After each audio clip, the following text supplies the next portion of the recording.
Bonjour frères et sœurs, je suis content que vous pouvez être présents ce matin. Je suis content que vous pouvez me voir, m'entendre. J'avais eu une intuition qu'il y aurait un millième confinement. Donc j'avais prévu le coup. J'enregistre ce message ce matin avec seul avec Ginger. Ginger est avec moi, elle me tient compagnie. Et voilà. J'espère que vous allez apprécier l'effort qui est mis dans ces vidéos. Je sais que c'est pas l'idéal, je sais que la situation est désagréable pour plusieurs personnes, que vous aimeriez mieux avoir la communion fraternelle, tout comme j'aimerais mieux que ce soit ainsi. Mais c'est pas possible pour l'instant, donc on va prier Dieu que on puisse être en paix et qu'on puisse continuer à adorer Dieu et faire le culte éventuellement. Le message de ce matin, c'est celui qui a été annoncé, donc ça va être dans notre confession de foi, la 1689. On a terminé le chapitre 2 sur la Trinité, qui est un chapitre quand même assez important. Et on continue un peu dans la doctrine de Dieu, mais dans le chapitre 3, on est au début, on va voir les articles 1 et 2 aujourd'hui de ce qu'on appelle le décret de Dieu. Plus spécifiquement, aujourd'hui, les articles 1 et 2 vont se concentrer sur ce qu'on appelle le décret général. Donc, le décret général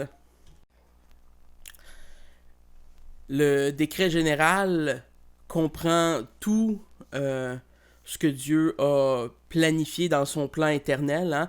Premièrement, si on était pour définir très très simplement ce que c'est un décret c'est une décision souveraine de la volonté de Dieu. Une décision souveraine de la volonté de Dieu. Donc on peut dire que dans ce sens, il y a juste un décret. Mais évidemment, nous, pour notre compréhension qui est un peu finie, qui est limitée, ça nous aide à décortiquer le décret. Et souvent, on va parler du décret général pour décrire l'ensemble du décret de Dieu. Et plus spécifiquement, on va parler du décret spécial ou de la prédestination ou de l'élection comme étant une portion où est-ce qu'on parle du salut de l'homme, du plan de rédemption spécifiquement. Mais évidemment qui est inclus dans le décret général, dans la grande volonté de Dieu. En théologie, on distingue entre ces deux types de volonté. Il y a une partie de la volonté qui est révélée, qui est prescriptive, les commandements, les 10 commandements, des choses qui sont claires, que Dieu nous révèle sa volonté. Et il y a une partie de la volonté de Dieu, évidemment, qui est secrète, qu'on ne la connaît pas. Donc, le théologien Wilhelmus Abrakel dit ceci: en établissant une distinction par rapport à la volonté de Dieu, nous ne suggérons pas que Dieu aurait deux volontés. En Dieu, l'acte de la volonté est unique. La différence porte plutôt sur les objets envers lesquels sa volonté est exercée. Nous considérons la volonté de Dieu comme étant soit secrète, soit révélée. Cette distinction se rapporte à des choses nettement différentes dont certaines sont révélées et d'autres ne le sont pas. Si on était pour donner un exemple de cela, de cette réalité, on pourrait dire que l'on sait qu'on doit dire la vérité. C'est commandé, on doit dire la vérité, ça fait partie de la volonté de Dieu qui nous est révélée. Mais on ne sait pas toujours l'effet que va avoir cette parole de vérité sur les autres, sur nous-mêmes, sur nos circonstances, sur les événements. Ça fait partie de la volonté de Dieu qui est secrète, qu'on ne connaît pas. Donc, c'est un exemple, puis on pourrait donner plusieurs exemples de ces deux types de volonté. Encore là, je reviens sur l'idée qu'il y a un seul décret, il y a une seule volonté. Mais nous, pour mieux comprendre, on la décortique. Et c'est pour ça d'ailleurs que notre confession de foi, le chapitre s'appelle « Le décret de Dieu », pour ne pas porter à confusion.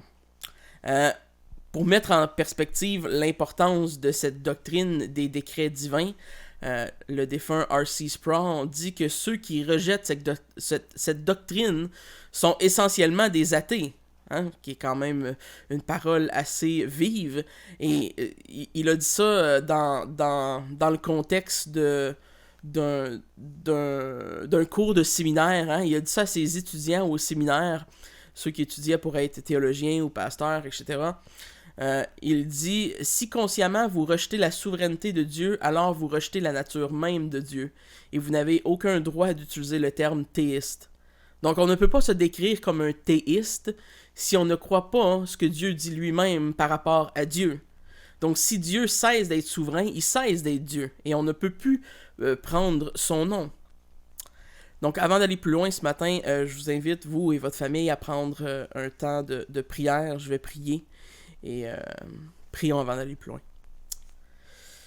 Merci notre Dieu, notre Père, merci parce que tu es bon, merci que malgré ces circonstances, tu nous donnes quand même par la voie de la technologie, Seigneur, d'avoir un baume sur nos cœurs, de pouvoir entendre ta parole prêcher. Merci parce que tu es bon et que tes grâces se renouvellent, peu importe les circonstances. Nous voulons s'attendre à toi, notre grand roi. Nous voulons te communiquer notre désir d'être réunis à nouveau les uns avec les autres. Mais d'ici là, Seigneur, que tu nous fasses grâce et donne-nous d'apprendre ce matin sur ton décret et sur ta volonté. Et donne-nous surtout, Seigneur, d'obéir tes commandements et d'obéir ta volonté. Que ta volonté soit faite dans chacune de nos vies, notre Père, notre Dieu. Amen. La première question à laquelle le paragraphe 1 ou l'article 1 du chapitre 3 va répondre ce matin, c'est « Dieu a-t-il décrété tout ce qui arrive ?» Une question importante quand même. Et évidemment, il existe un lien entre la personne de Dieu, qui est Dieu, et c'est pour ça qu'on met souvent les décrets dans ce qui est en rapport avec la doctrine de Dieu, parce qu'il y a un lien entre qui est Dieu et les décrets de Dieu. Ça paraît quand même évident, peut-être simple quand on le dit comme ça, mais la relation entre les deux doctrines est inévitable. Dès qu'il est question du rapport entre un Dieu qui est incréé, qui est éternel, qui est infini, tous ces caractères de Dieu qu'on a vus dans le chapitre sur la Trinité, et la relation qui existe avec le monde que lui-même a créé, qui est temporel, qui est fini, qui a des limites. Jusqu'à présent, on a examiné l'être divin, Dieu lui-même, le Dieu trinitaire, comment il est, qu'est-ce qu'il est, son essence, sa nature, etc. Maintenant, on examine dans la confession, on l'examine lui sous l'angle de ses actes, et non pas de ce qu'il est, mais de ce qu'il fait, les actes divins, la volonté de Dieu, le décret, ce que Dieu a fait, ou plus spécifiquement, pour employer le langage de notre confession, ce qu'il a décrété. La confession consacre un chapitre au complet à ce décret de Dieu pour bien définir. Et dans ce chapitre, on va retrouver 7 paragraphes dans lesquels les décrets sont abordés, sont définis. Et ce que l'on va voir aujourd'hui, les articles 1 et 2, sont la définition qu'on pourrait donner au décret général. Ensuite, la confession dans les paragraphes 3 à 6 va nous parler du décret spécifique de la prédestination ou du salut, va nous expliquer comment Dieu a fait cette partie du décret, et finalement, elle va finir par le paragraphe 7, qui est en quelque sorte une manière pratique de comprendre la doctrine du décret de Dieu. Donc, aujourd'hui, ce matin, ce que l'on voit, c'est la première question et la deuxième à laquelle nous devons répondre. Dieu a-t-il décrété tout ce qui arrive? Et pour répondre à cette question, la confession de foi répond par l'article 1, que je vous lis. De toute éternité, selon le conseil très sage et très saint de sa volonté, Dieu a décrété en lui-même, librement et immuablement, tout ce qui arrive, de telle manière, cependant, qu'il n'est pas l'auteur du péché et non plus qu'il n'a communion avec quiconque à cet effet, sans faire violence à la volonté de sa créature et sans que la liberté, la contingence et les causes secondes soient exclues, mais qu'elles soient plutôt établies. Ce décret manifeste la sagesse de Dieu qui librement dispose de tout ce qui existe, de toute puissance et fidélité pour l'accomplir. La réponse à la question qui est posée initialement, donc, Dieu a-t-il décrété tout ce qui arrive? La question simple et évidente serait oui. Oui, Dieu a décrété tout ce qui arrive. Et comme M. Sproul l'a clairement indiqué plus haut, ce sont seulement les athées qui pourraient croire en un Dieu, entre guillemets, qui n'est pas souverain. Parce que s'il n'est pas souverain, il n'est pas Dieu. Donc, cependant, quelques précisions, évidemment, doivent être nécessairement apportées au sujet du décret pour ne pas faire dire à cette doctrine des choses qui seraient contraires à l'Écriture. Et c'est pour ça que ce chapitre est très détaillé, que le langage est très spécifique, comme d'habitude. Le langage théologique qui est employé dans les confessions de foi est très condensé. Et quand on veut dire des choses profondes, avec très peu de mots, on doit avoir un langage très spécifique qui nous permet de dire beaucoup de choses en peu de mots. Et c'est pour ça que des fois, c'est nécessaire de comprendre un petit peu le jargon théologique qui est employé dans cette confession de foi pour mieux comprendre les idées qui sont véhiculées et surtout pour ne pas faire des erreurs de mauvaise compréhension. Donc, juste une petite révision et peut-être 2-3 définitions avant de continuer à aller plus loin. Qu'est-ce que l'article 1 veut dire quand elle parle d'immuabilité, de la façon que Dieu fait son décret, est immuable. Mais immuable, si vous vous rappelez bien, on a vu l'immuabilité de Dieu d'ailleurs comme une des caractéristiques de la personne de Dieu. Ça veut dire qu'il ne change pas. Quelque chose qui est éternel ne change pas. Il n'y a aucune variation de changement. C'est éternel, c'est ferme, c'est résolu. Donc les décrets de Dieu, ils sont comme Dieu, ils ne changent pas. Ils sont fermes. Le deuxième mot qui pourrait être un peu problématique qu'on doit définir, c'est le mot contingence. Peut-être que certains d'entre vous se disent « c'est quoi cette affaire-là » Ben, la contingence, c'est relativement simple. C'est un gros mot pour dire les possibilités qui existent. La contingence, c'est la possibilité qu'une chose arrive ou qu'elle n'arrive pas. Ce que certaines personnes dans le monde qui ne croient pas en Dieu pourraient appeler, mettons, la chance, ou les événements, l'éventualité. En bon québécois, y a-tu une chance que ça arrive? C'est de la contingence. Et les causes secondes, ben, ça, ce sont des éléments qui déterminent un autre en se situant lui-même comme subordonné à Dieu. Donc, ce que ça veut dire, c'est que la cause première en tant que théiste, en tant que chrétien, parce qu'on croit qu'il y a un Dieu, la cause première, c'est toujours Dieu. C'est toujours son décret. Il n'y a rien de plus haut. Donc, Dieu est tout le temps décrit en théologie comme étant la cause première. La cause seconde, ce sont les actions qui sont directement causées par les créatures. Donc, on va garder la définition simple, puis on va revenir sur cette idée-là un peu plus tard. Ne vous inquiétez pas si vous ne comprenez pas tout présentement. Pour aider à notre compréhension de ce que sont les causes secondes, je vous donnerai cet exemple qui est très simple. Lorsqu'un chien aboie, Dieu a décrété évidemment que le chien aboie à ce moment-là et travaille chez le chien ou en le chien pour qu'il aboie. Il ne fait pas miauler le chien, il ne le fait pas gazouiller parce que dans la nature, Dieu a créé le chien pour aboyer. Il a créé le chien avec la propriété telle qu'un chien, ça aboie. Donc ainsi, Dieu travaille avec les choses selon leur nature. Mais son travail chez le chien, est tel que l'action du chien est d'elle-même, de son propre gré, est correctement attribuée au chien. Ainsi, quand un chien aboie, on peut dire que ça vient à la fois de Dieu comme étant la cause première et du chien comme étant la cause seconde. Mais l'action vient seulement du chien. On ne pourrait pas dire Dieu aboie. On dit le chien aboie. Donc, la cause première, c'est Dieu qui a créé le chien de façon à ce qu'il aboie. Mais la cause seconde, l'action directe, est causée seulement par la créature. Donc, j'espère que ça l'aide un petit peu à clarifier le concept de cause seconde et de cause première. Ça va nous aider dans notre compréhension de l'article 1. L'Écriture affirme bel et bien l'universalité du décret de Dieu lorsqu'elle déclare que nous avons été prédestinés suivant la résolution ou le plan, selon la version, de celui qui opère toutes choses d'après le conseil de sa volonté. C'est une citation de Éphésiens 1, verset 11. Dans les prochains articles, dans les 2 prochains articles ce matin, on va justement voir la description générale, et dans les prochains articles 3 à 6, On va voir la relation entre la prédestination et toute chose, le grand décret. Cependant, la Bible dit bien que toutes choses sont opérées d'après le conseil de la volonté de Dieu. Donc clairement, il y a un décret qui existe. C'est pas un concept qui est inventé par l'homme. Si Dieu existe, si Dieu est tel que Dieu se décrit, il a une volonté et il a décrété toutes choses depuis toujours, depuis toute éternité.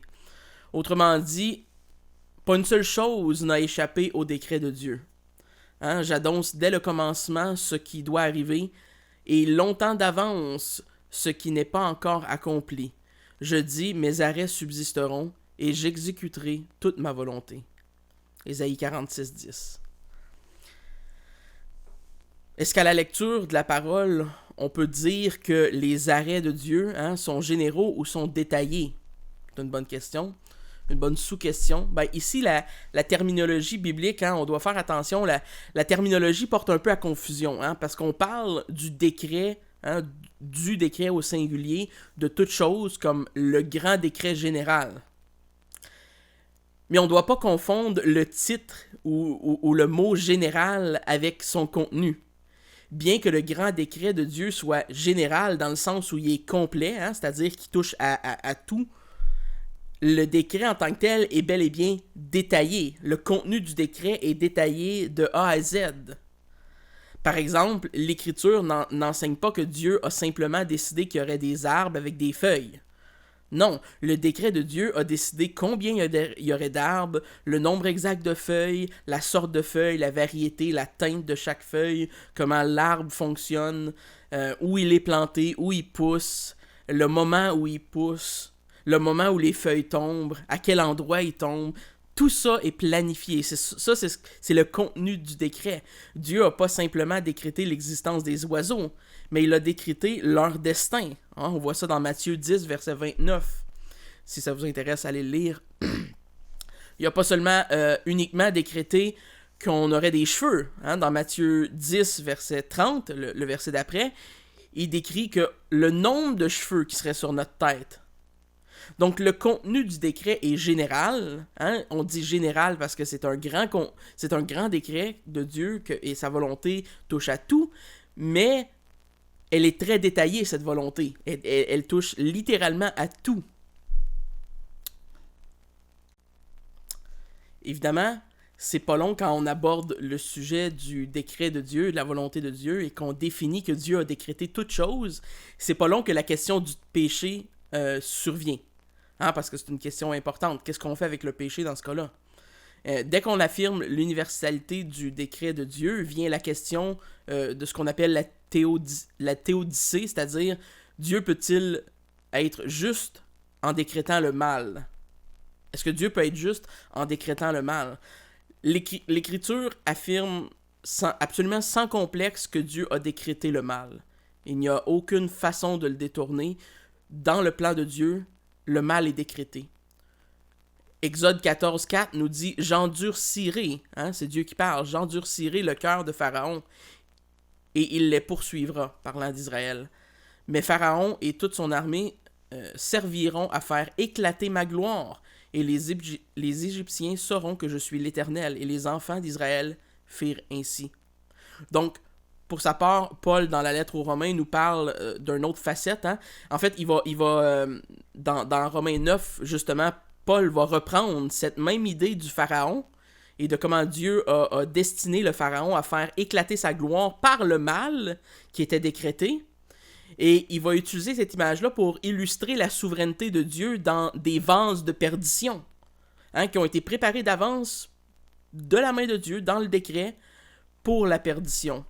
Donc, oui, la parole de Dieu de A à Z dit que dans son décret, Dieu décrète le mal. Donc, c'est la raison pour laquelle le paragraphe 1 adresse directement et rapidement cette question. Parce que, parallèlement, l'Écriture affirme que Dieu est absolument bon, qu'il n'aime pas le mal et qu'il n'y a aucune communion avec le mal. Et il y a plein de textes bibliques qui nous parlent de cette facette de Dieu. De la même façon, la confession affirme que Dieu a tout décrété ce qui arrive, cependant qu'il n'est pas l'auteur du péché. Et voici où est-ce que les mots ont de l'importance. Possiblement que vous vous dites, mais comment est-ce que Dieu, qui n'a rien à voir avec le péché, peut-il décréter le mal dans son plan? Ben, c'est ce que la confession... c'est pourquoi est-ce que la confession ajoute est absolument essentielle pour comprendre comment ces deux grandes vérités ne sont pas contradictoires en réalité. Ils sont parfaitement en harmonie, il s'agit de les comprendre comme il faut. La confession explique que Dieu a tout décrété, sans faire violence à la volonté de sa créature, et sans que la liberté, la contingence ou les causes secondes soient exclues, mais qu'elles soient plutôt établies. En théologie, on appelle ça la doctrine du compatibilisme, qui vient du mot compatible, du compatibilisme, c'est-à-dire que le décret de Dieu est compatible avec le libre arbitre de l'homme et la contingence naturelle des événements. La raison naturelle se dirait, si Dieu a tout décrété, il ne peut pas avoir de réelle liberté et de responsabilité, ni une réelle contingence. Il n'y a pas vraiment de possibilité si Dieu a tout décrété. C'est souvent ce que l'on se dit, parce que notre être est infini, est fini, que Dieu est infini. On se dit, est-ce que je suis vraiment libre? Est-ce que j'ai vraiment le choix de faire ou non certaines choses si Dieu le décrète d'avance? Ben, la révélation de Dieu dans sa parole affirme autant une que l'autre. Et c'est pour ça qu'on peut avoir confiance de dire les deux sont vrais. Par exemple, la mort de Jésus, dans la mort de Jésus qui nous est relayée dans Actes des Apôtres, on voit à la fois dans le même récit la main de Dieu et la main des hommes. Au verset 23 et verset 38, on y lit « Cet homme livré selon le dessein arrêté et selon la prescience de Dieu, vous l'avez crucifié. » Donc c'est les hommes, c'est Israël qui l'a crucifié par la main des Romains. « Vous l'avez fait mourir par la main des impies. » Verset 38, Pierre leur dit « Repentez-vous. » Donc, les hommes sont directement, ce qui est un bel exemple de cause seconde, ils sont la cause seconde, ils sont les responsables, ceux qui mettent à exécution, ils sont ceux qui font l'action de faire mourir Jésus à la croix. Mais si on va 2 chapitres plus tard dans Actes, il va y avoir cette description faite de la même événement. Et là, soudainement, c'est vu sous l'angle de Dieu. Au verset 27 et 28, on lit « En effet, contre ton saint serviteur, Jésus que tu as oint, Hérode et Ponce Pilate se sont ligués dans cette ville avec les nations et avec les peuples d'Israël, pour faire tout ce que ta main et ton conseil avaient arrêté d'avance. » Le même événement est lié à la cause première dans ce texte. La cause première, c'est le décret de Dieu. La cause seconde n'est pas exclue à cause que Dieu l'a décrété. Au contraire, elle est inclue dans le plan. Et la cause seconde, ce sont les pharisiens qui font mettre à mort par la main des Romains Jésus-Christ à la croix. Samuel Waldron dit « La confession de foi affirme simultanément l'absolue souveraineté de Dieu et la réalité de la liberté humaine. Si vous reniez ou mitigez une des deux vérités, le christianisme calviniste va flétrir et mourir. » Donc, le décret de Dieu est entièrement compatible avec la responsabilité de l'homme. R.C. Sproul, pour sa part, dit ceci: « Il ne me force pas à pécher pour ensuite me tenir responsable de ce que j'ai fait sous pression. Il peut m'arrêter de faire quoi que ce soit à n'importe quel moment. » Et là, évidemment, il parle de Dieu. « Mais je ne peux m'excuser moi-même en disant à Dieu, « Eh bien, c'est toi qui m'as laissé faire. » Je ne peux pas utiliser cette liberté comme une excuse. Fin de la citation. Donc, un autre exemple de ça, ce serait que Judas a été choisi par le Seigneur dans le décret de la volonté de Dieu afin de livrer Jésus. Mais c'est Judas qui a volontairement levé son talon contre le Seigneur, dans Jean 13, verset 18. C'est lui qui a commis l'acte. C'est à lui que le péché est imputé. C'est pas à Dieu. Et pourtant, Dieu avait décrété ce mal qui était nécessaire pour son plan. Williamson nous donne une définition biblique de la liberté, d'ailleurs, qui est très utile dans ce contexte pour bien comprendre ce que c'est réellement la liberté. Williamson dit « La liberté peut être définie comme l'absence de coercion externe. » Il n'y a pas de personne extérieure à nous qui nous coerce à faire quelque chose qu'on ne veut pas. Si un homme n'est pas forcé par un pouvoir extérieur à lui-même à faire ce qui est contraire à sa volonté, alors nous pouvons proprement dire qu'il est libre. La gloire de la prédestination divine est que Dieu laisse l'homme libre dans ce sens, mais il prédestine toutes choses que tout homme feront. Donc on peut en déduire que la souveraineté de Dieu s'exerce aussi en harmonie avec la contingence des causes secondes. On voit ça dans Proverbe 16, verset 33, qui nous dit « On jette le sort dans le pan de la robe, mais toute décision vient de l'Éternel. » Le hasard, les accidents, les lois de la nature, les événements de la nature, les causes à effet, toutes ces choses sont tous réels, mais ils fonctionnent tous en harmonie avec le dessein souverain de Dieu. Samuel Waldron dit « Van Til et les confessions réformées enseignent que la liberté de Dieu et la liberté des hommes ne sont pas en conflit. Aucun des deux doit être limité pour préserver la place de l'autre. La liberté de l'homme n'est pas la liberté de Dieu. Et la liberté humaine ne pose aucun problème à la liberté divine. Ils coexistent ensemble. » Fin de la citation. Donc, pour pallier à cette dualité-là, qui est une dualité qui n'est pas réelle, mais qui est une dualité apparente, l'homme et entre l'homme et la souveraineté de Dieu, certains chrétiens, à travers l'histoire de l'Église, ont choisi d'aller d'un côté de l'extrême ou d'un côté de l'autre.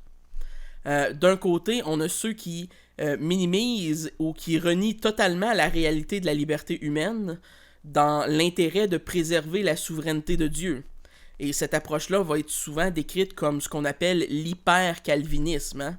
Et ça va être des gens qui vont être souvent laxes ou qui feront pas rien parce que Dieu a déterminé tout d'avance et eux, ils n'ont aucune responsabilité. Ben ça, c'est trop loin, c'est pas ce que la Bible décrit. Et de l'autre côté, de l'autre extrême, on retrouve ceux qui minimisent la souveraineté de Dieu pour préserver la liberté humaine. Et ce sont ceux qu'on caractérise souvent avec le titre arménien. Des Arméniens, des gens qui croient que leurs actes est souverain et qui minimisent par ce fait la souveraineté, le décret, la volonté de Dieu. Donc ce sont deux approches qui sont des fausses routes en réalité. Et c'est ce que notre confession de foi nous dit. Cette doctrine du compatibilisme est la seule explication pour le mal. La créature est l'auteur du mal. Elle est l'auteur du péché. Elle est coupable, même si Dieu, dans son plan, l'a décrété. Donc la cause première du décret, c'est Dieu. Mais Dieu n'est pas coupable. Dieu n'a pas commis le péché. Le décret de Dieu est loin d'exclure la réalité et la responsabilité des causes secondes. Notre confession de foi va dire au contraire, elle les établit. Donc elle rend l'homme responsable de ce péché. Voici une illustration de notre frère Pascal Deneau, merci Pascal, qui va nous aider à comprendre ce point. Il dit, et je cite, « Sans Shakespeare, Roméo n'aurait pas pu exister. Il ne pourrait d'aucune façon exercer sa liberté. Le fait que l'auteur ait décrété tous les événements de l'existence de Roméo n'exclut pas la responsabilité de celui-ci, mais l'établit. Lorsqu'il se suicide à la fin du récit, plusieurs causes secondes peuvent expliquer son geste. Cependant, aucune ne le rend innocent et encore moins fait que Shakespeare ait décrété sa mort par suicide. Cette analogie ne signifie pas que l'existence n'est qu'un théâtre où nous avons l'illusion d'être libres. Elle signifie plutôt que Dieu a écrit l'histoire d'avance sans pour autant exclure la liberté ou la contingence, c'est-à-dire les possibilités. Celles-ci sont nécessairement fondées sur le décret divin, car seul Dieu se suffit à lui-même, tandis que tout le reste dépend de lui. Autrement dit, c'est par décret divin que l'homme est libre et que l'existence est contingente. Sans ce décret, il ne peut y avoir de réelle liberté. Fin de la citation. Donc, un bon exemple, un peu comme celle du chien que j'ai mentionné plus tôt, Dieu crée le chien, hein, crée dans la nature, dans les lois de la nature, que le chien aboie. Mais quand le chien aboie, on ne peut pas dire c'est Dieu qui aboie. Dieu n'est pas responsable de l'aboiement du chien. Tout comme Dieu décrète le mal, mais n'est pas l'auteur du péché. Donc il est lui-même sans péché. C'est ainsi que nous comprenons que Dieu peut décréter le mal sans en être l'auteur lui-même, et sans même faire concourir le mal, et même ça explique pourquoi il peut faire concourir le mal au bien pour sa gloire. On voit ça dans Genèse 50, verset 20. Par le plus grand péché de l'humanité, hein, Dieu a fait surabonder sa grâce dans Romains 5, 20. Dieu n'utilise-t-il pas le mal de nos propres circonstances pour faire abonder la grâce, et de faire abonder la grâce envers nous, d'ailleurs, quotidiennement, je dirais. N'avez-vous jamais vu Dieu utiliser le mal, ou même peut-être votre péché, pour faire arriver des choses qui sont bien? Donc, c'est pour cette raison que la confession ajoute que non seulement le décret de Dieu établit la vraie liberté, mais il est manifeste la sagesse de Dieu qui librement dispose de tout ce qui existe, de toute puissance et fidélité pour l'accomplir. Ultimement, tout ce qui arrive manifeste la gloire de Dieu. Hein? C'est évidemment le motif le plus élevé qui puisse exister. Romains 9, versets 21 à 23 nous dit « Le potier n'est-il pas maître de l'argile pour faire avec le même vase un vase d'honneur et un vase d'usage vil? Et que dire si Dieu, voulant montrer sa colère et faire connaître sa puissance, a supporté avec une grande patience les vases de colère formés pour la perdition, et il a voulu faire connaître la richesse de sa gloire envers des vases de miséricorde qu'il a d'avance préparés pour sa gloire. » Plusieurs penseurs chrétiens, plusieurs théologiens au cours de l'histoire ont éprouvé un certain malaise avec la doctrine du décret de Dieu, pour les raisons qu'on vient de voir. Personne n'a de problème avec un Dieu qui décrète le bien. Hein? Personne n'a un problème avec ça. Mais certains peuvent difficilement concevoir, malgré les explications que je viens de donner, ils peuvent difficilement concevoir que Dieu puisse aussi décréter le mal. Donc, dans cette difficulté, ces hommes ont érigé deux solutions qui ont été proposées. Deux solutions que je crois que notre confession nous dit sont erronées. Et on va voir pourquoi ces deux alternatives sont problématiques, hein, et pourquoi c'est nécessaire de conserver la saine doctrine du décret de Dieu telle que la confession la présente au paragraphe 1, parce que je crois que c'est ce que la Bible présente. Et ça nous amène à une deuxième question qui va être répondue par l'article 2 de notre confession. Hein, Dieu a-t-il décrété ce qu'il a vu d'avance? Un décret universel qui ne fait pas de Dieu l'auteur du mal, qui est en harmonie avec la liberté et la contingence et qui concourt au bien suprême de la gloire de Dieu, ne ferait aucun sens. La première solution alternative qu'on nous propose consiste à reconnaître que Dieu a décrété d'avance son plan, sans décréter universellement tous les événements dans son plan. Ainsi, le décret de Dieu serait un décret qu'on pourrait décrire comme partiel. Hein? Le décret de Dieu inclurait seulement le bien que Dieu désirait faire arriver dans l'histoire. Ben, le problème majeur avec cette alternative-là, hein, c'est que Dieu ne peut pas décréter une chose qui serait incertaine.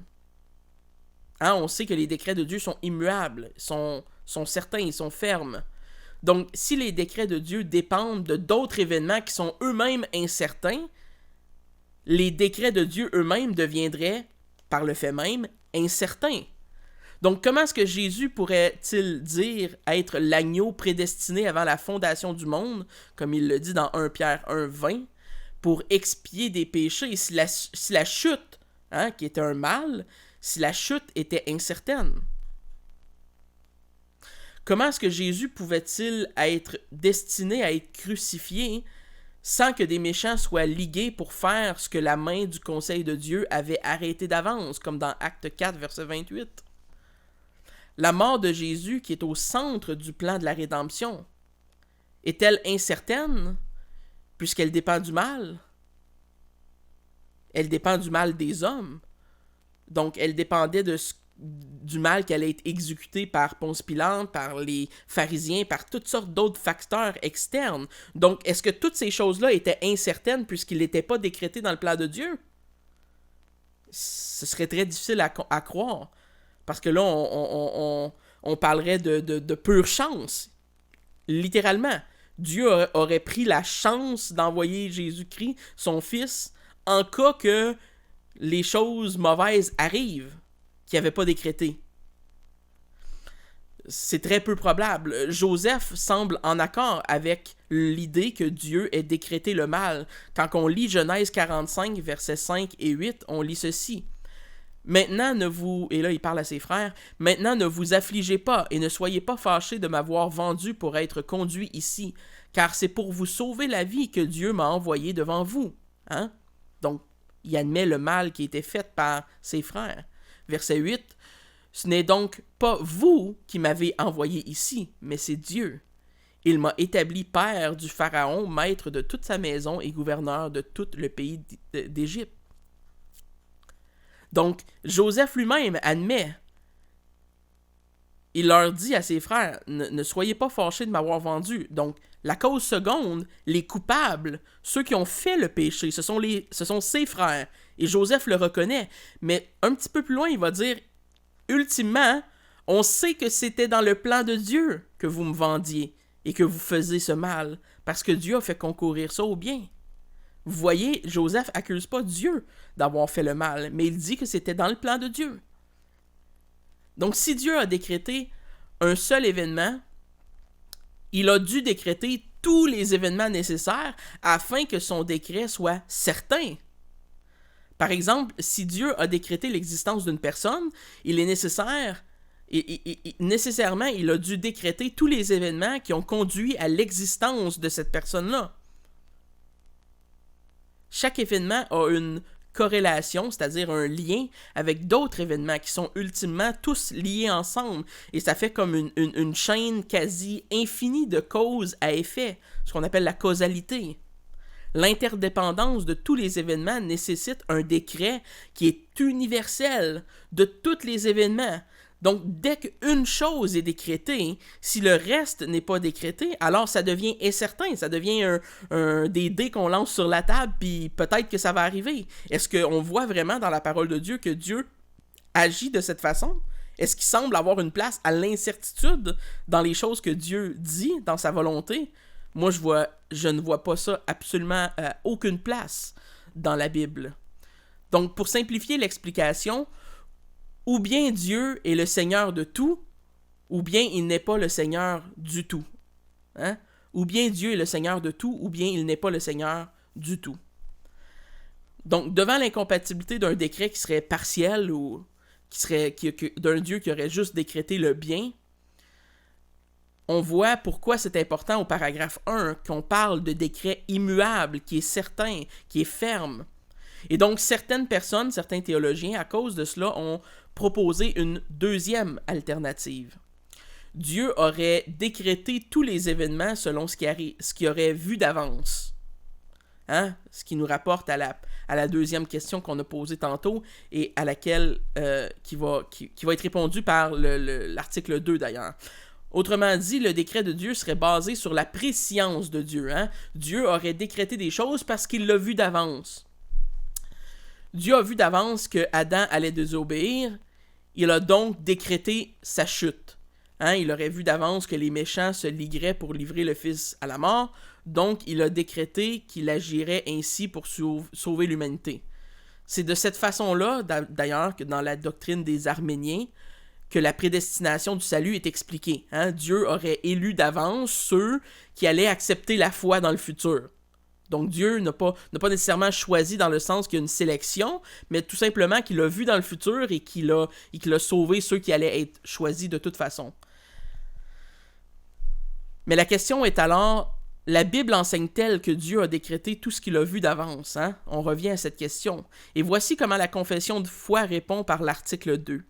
Bien que Dieu sache tout ce qui peut ou doit arriver, quelles que soient les circonstances, il n'a cependant pas décrété telle chose parce qu'il l'a prévue comme future, ni parce qu'elle devait arriver en raison de conditions préalables. Non seulement Dieu sait tout ce qui arrivera, mais il sait aussi tout ce qui pourrait arriver, puisque Dieu a décrété une existence qui est contingente. On voit ça dans 1 Samuel 23, versets 7 à 13. Si ça vous intéresse, je vous invite à aller le lire. Cependant, l'harmonie entre ce qui arrive et le décret de Dieu ne vient pas de la prescience de Dieu, mais de sa volonté. Et là est le point d'achoppement de la pensée arménienne. Je répète le point. L'harmonie entre ce qui arrive et le décret divin ne vient pas de la prescience de Dieu, c'est-à-dire ne vient pas du fait que Dieu voit dans le futur, ça vient de sa volonté. Et c'est pour ça qu'on utilise le mot décret. Le décret de Dieu est inconditionnel. Hein, ça dit, Dieu a décrété en lui-même librement et immuablement tout ce qui arrive. Il n'a pas décrété telle chose parce qu'il l'a prévue comme future, ni parce qu'elle devait arriver en raison de conditions préalables. Une des raisons pour laquelle le décret divin est inconditionnel, c'est l'immuabilité de Dieu lui-même. Il n'y a ni changement ni ombre de variation en Dieu. Hein? Jacques 1, verset 17. Dieu ne peut rien apprendre qu'il ignorait.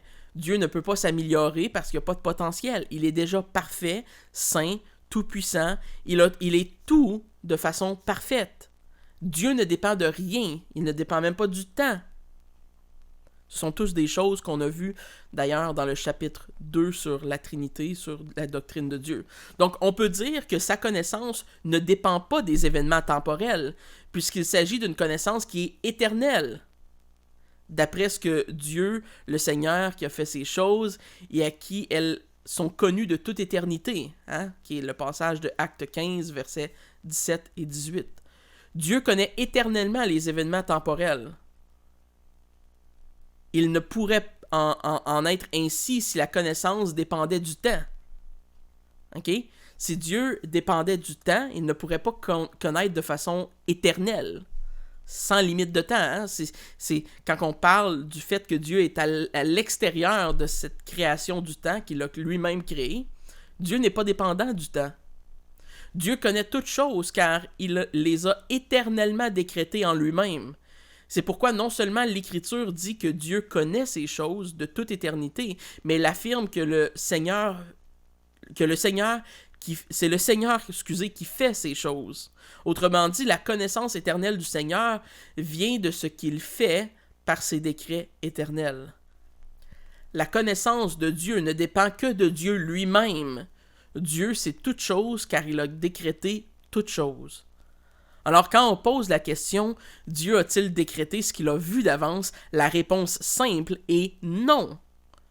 Dieu a vu d'avance ce qu'il a décrété. La nuance est extrêmement importante. C'est la différence entre un calviniste et un arménien. Comment Dieu n'est-il pas alors l'auteur du mal? Ben, la réponse est au paragraphe 1 qu'on vient de voir. Dieu a décrété tout ce qui arrive de telle manière qu'il n'est pas l'auteur du mal et que la liberté de l'homme, les possibilités, ont tous été établies par son décret. Dieu a souverainement déterminé que le cours des événements serait libre et il a décrété que les hommes seraient responsables de leur vie, bien qu'ils en aient lui-même fixé les limites. On va voir au dernier paragraphe d'ailleurs du chapitre 3 qu'on étudie présentement qu'il ne s'agit pas d'une contradiction, mais en réalité d'un profond mystère. Et c'est vrai qu'on ne peut pas tout comprendre, évidemment, parce qu'on n'est pas Dieu, mais on doit accepter ce qui nous est révélé dans la parole de Dieu comme étant vrai. Excusez. Il est vrai que ces concepts peuvent avoir l'air un peu, peut-être pour vous ce matin, inutiles ou abstraits, peut-être que vous trouvez ça un peu complexe à comprendre, mais personnellement, quand je pense à ces doctrines, ça me porte à être complètement en adoration devant un Dieu qui transcende les limites de mon intelligence, de ma finitude. Ça nous exprime toute la puissance infinie de Dieu. Dieu est souverain. Son plan est parfait et rien ne lui échappe. Sa volonté est révélée, hein, et elle est à la fois secrète, une portion de sa volonté est secrète, et ils sont de toute éternité. Pourtant, chacun d'entre vous, et moi inclus ce matin, sommes responsables de nos actions, on est responsable de nos péchés, on est responsable de nos pensées. Hein? Dieu exclut pas ces choses dans son plan. Dieu exclut pas notre liberté en tant qu'être humain. On n'est pas opprimé à faire le péché. Reconnaître le décret de Dieu, c'est de croire en Dieu tel qu'il se révèle. C'est d'accepter que Dieu est souverain et que sa volonté est absolue. Reconnaître la souveraineté de Dieu, c'est de reconnaître Dieu tel qu'il est. Mais c'est aussi d'accepter notre responsabilité en tant qu'être humain. Nous sommes coupables de nos péchés. Et Dieu ne peut pas être blâmé pour ce que l'on fait. Bien que Dieu a décrété toutes choses, incluant le mal, nous sommes responsables de nos actions et nous sommes ceux qui péchons. On peut donc prendre réconfort ce matin dans ces deux grandes vérités qui nous sont enseignées par l'article 1 et l'article 2 de notre confession. On peut prendre réconfort connaissant un peu plus le Dieu à laquelle nous confessons de nos bouches et de nos cœurs avoir une allégeance. Hein? Dieu est notre Dieu. Dieu est le Dieu qui connaît toutes choses. Dieu est le Dieu dont la volonté est absolue. Le décret de Dieu, ce décret général qu'on vient de voir ce matin, inclut toutes choses. Pensez à ce que ça veut dire. Pensez à quel Dieu incroyablement souverain et puissant vous avez. Hein, quand on pense de l'omnipuissance de Dieu. Un Dieu qui a établi toutes les choses dans ses moindres détails. C'est incroyable. On peut même pas commencer à comprendre ce que ça veut dire en tant que créature finie, hein? C'est une raison plus d'adorer notre Dieu ce matin et de ne pas tomber dans ces deux pièges que je viens d'énumérer ce matin, hein? De ne pas croire que que Dieu a juste décrété le bien, parce que ça fait aucun sens quand on pense aux conséquences de cela. Et pour autant de ne pas croire que Dieu n'est pas souverain, pleinement souverain, hein, et de tomber dans le piège arménien. Donc Dieu enseigne qu'il a décrété toutes choses, qu'il a un plan parfait, qui inclut tous les détails de tous les temps, et que pourtant l'homme est quand même responsable devant lui. Prions pour terminer. Merci Dieu parce que tu connais nos cœurs, parce que tu connais toutes choses depuis toute éternité, que ton décret est parfait, que ta volonté est sainte, qu'elle est immuable. Merci parce que ces vérités, Seigneur, sont eux-mêmes solidement ancrées dans ta révélation. Merci parce que tu nous as choisis, tu nous as élus, tu nous as prédestinés, Seigneur, au salut. Nous voulons te rendre gloire pour ton plan parfait, que nous comprenons très peu en réalité. Mais nous voulons accepter les choses telles que tu les révèles dans ta parole. Nous voulons accepter, Seigneur, que parfois certaines choses sont mystérieuses pour nous, que nous avons de la difficulté à les saisir. Mais Seigneur, nous savons que tu es saint, parfait. Rends-nous participants à ta gloire. Merci de nous avoir laissés libres. Merci, Seigneur, dans ton décret, d'avoir pourvu à ce que nous ne soyons pas des robots, Seigneur, mais que nous t'aimions réellement, en pensée, en parole, en cœur, en action. Merci pour ton saint nom, pour ta sainte personne. Merci pour ta Trinité, Seigneur, qui nous enseigne encore ce matin. Garde chacun des frères et sœurs d'Actonville. Garde toute ta communauté ici, au Québec. Et qu'on puisse se voir bientôt, Seigneur. Amen. Sur ce, je vous souhaite un une bonne fin de culte en famille. Hein. J'imagine que vous allez terminer peut-être avec une lecture ou un chant. Bref, je vous souhaite d'être bénis au cours de cette semaine. Je vais travailler encore cette semaine à vous revenir avec une prédication pour dimanche prochain. J'espère que vous avez apprécié ce format et on se voit la semaine prochaine. Soyez bénis et gardez espoir, gardez le zèle, mes frères et mes sœurs. Soyez bénis.